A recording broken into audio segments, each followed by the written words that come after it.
tax rather than sell it. We pick it, and it might essentially make all of Bogota eligible for community development fund. The good news is that I had said to the residents about how we can't do sidewalks anymore. That's, the federal regulation has come down as you can do the entirety of the sidewalk, but you can't do spot sidewalks. So, that means North Avenue, we can do all the sidewalks with the grant, which hopefully we put into the budget. The bad news is, we're gonna have to sit with the infrastructure committee and those interested, maybe the environmental committee. The grant we have for trees, sidewalks, and curbs, that dealt with it on a spot basis, based on the streets that we applied for, can't be done properly. So we're gonna have to pick a street and do the whole street, or redirect the grant somewhere else, but that's to be determined. We expected a reduction in our funding from the prior years.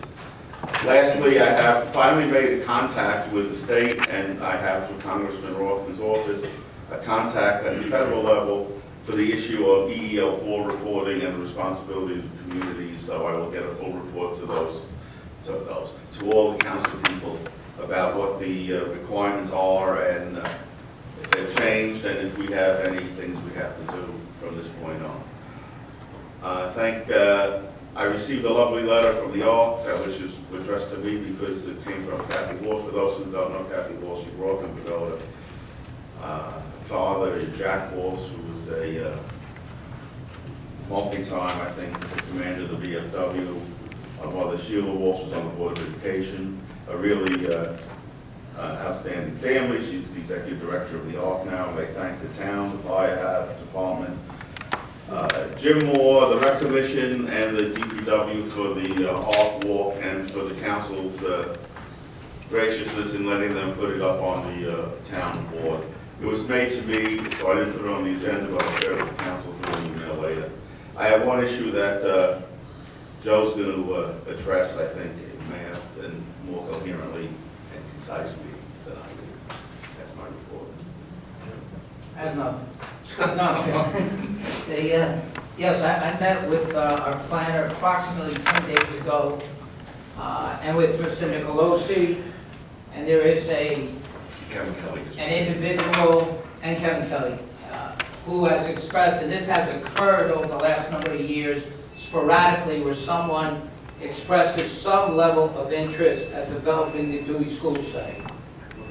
And the breakdown invariably is the fact that the Dewey School site has an affordable housing component to it.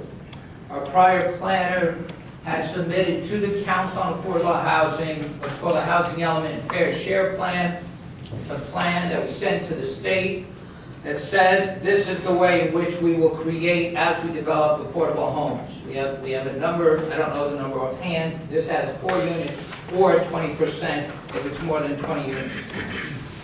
Invariably, on the Dewey School site, it falls apart because that's an expensive site to develop. There's a very expensive retaining wall that has to be addressed, and developers, again, sporadically over the years, they just, whether it's the economy or the development, reach the conclusion that they just can't make their money back, and it lies fallow. We had a meeting with Lisa. Basically what would have to happen is she would have to revisit our Housing Element and Fair Share Plan, and although it's been submitted to COA a number of years ago, COA has never approved